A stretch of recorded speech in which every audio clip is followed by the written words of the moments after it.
ഓണത്തിന്റെ അന്ന് രാവിലെ നേരത്തെ എഴുന്നേറ്റ് കുളിയൊക്കെ കഴിഞ്ഞ് വിളക്കും വെച്ച് അങ്ങനെ അടുക്കളയിലേക്ക് കയറിയേ. ഏട്ടന്റെ വല്യമ്മ മരിച്ചിട്ട് ഏതാനും കുറച്ച് ദിവസങ്ങളെ ആയിട്ടുണ്ടായിരുന്നുള്ളേ. അത് കാരണം അത്ര വലിയ ഓണാഘോഷവും പൂക്കളിടലൊന്നും ഉണ്ടായിരുന്നില്ലേ. ഇവിടേക്ക് ഓണായി കഴിഞ്ഞാൽ 3-4 ദിവസം രാവിലെ പഴം പുഴുങ്ങിയതും പപ്പടവും ശർക്കര ഉപ്പേരിയും ചിപ്സും ഒക്കെ ആയിരിക്കും കേട്ടോ ബ്രേക്ക്ഫാസ്റ്റ് ആയിട്ട് ഉണ്ടാവുക. അങ്ങനെ അതൊക്കെ ചെയ്തു വെച്ച ശേഷം ഞാൻ അമ്പലത്തിലേക്ക് പോകാൻ വേണ്ടി റെഡി ആവാൻ പോയേ. അമ്പലത്തിലേക്ക് പോകുമ്പോൾ കഴിച്ചിട്ടാണോ പോകുന്നതെന്ന് വിചാരിക്കരുതേ. ഇനി അമ്പലത്തിൽ പോയി കഴിഞ്ഞ് ഇങ്ങോട്ട് തിരിച്ചു വരില്ല, നേരെ ഏട്ടന്റെ വീട്ടിലോട്ടാട്ടോ പോകുന്നത്. ഉച്ചയ്ക്ക് ലഞ്ച് അവിടെയാണേ. അങ്ങനെ അമ്പലത്തിൽ തൊഴുതിറങ്ങി കഴിഞ്ഞപ്പം എൻ്റെ ഫ്രണ്ട് ധന്യ ചേച്ചിനെ കണ്ടേ. അങ്ങനെ ചേച്ചിക്ക് ഓണാശംസയൊക്കെ പറഞ്ഞ് ചേച്ചിയായിട്ട് കുറച്ച് നേരം സംസാരിച്ചുകൊണ്ടൊക്കെ നിന്നിട്ട് ഞങ്ങളിതാ തിരിച്ചു പോന്നേ. വീട്ടിലേക്ക് കൊണ്ടുപോകാനുള്ള പരിപ്പ് പായസമൊക്കെ ബുക്ക് ചെയ്തിട്ടുണ്ടായിരുന്നേ. അങ്ങനെ അതുമൊക്കെ വാങ്ങി ഞങ്ങൾ നേരെ പോയത് ഏട്ടന്റെ വീട്ടിനടുത്തുള്ള അമ്പലമായ മുള്ളൂർക്കര തിരുവാണിക്കാവിലേക്കായിരുന്നേ. അവിടെ എത്തിയപ്പോഴോ ഏട്ടന്റെ കൂട്ടുകാരെല്ലാവരും ഉണ്ടായിരുന്നേ. അങ്ങനെ എല്ലാവരെയും കണ്ട് സംസാരിച്ച ശേഷം ഞങ്ങളിതാ വീട്ടിലോട്ട് എത്തിയേ. അങ്ങനെ അച്ഛനും അമ്മയ്ക്കും കൊണ്ടുവന്ന ഓണക്കോടിയൊക്കെ അതാ ജിത്തു അച്ചുട്ടിയും കൂടി ചേർന്ന് കൊടുത്തു കേട്ടോ. ഞങ്ങൾ അവിടെ എത്തിയപ്പോഴേക്കും അമ്മ എല്ലാ സദ്യവട്ടം ഉണ്ടാക്കി വെച്ചിട്ടുണ്ടായിരുന്നേ. പിന്നെ കുറെ കഴിഞ്ഞപ്പോഴേക്കും ഞങ്ങളിതാ ഉച്ചയ്ക്ക് വിളക്കിന്റെ വിളമ്പി ഊണ് കഴിക്കാൻ വേണ്ടി ഇരുന്നു കേട്ടോ. Sambar,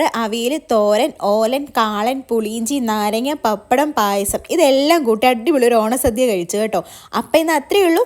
Tata bye bye.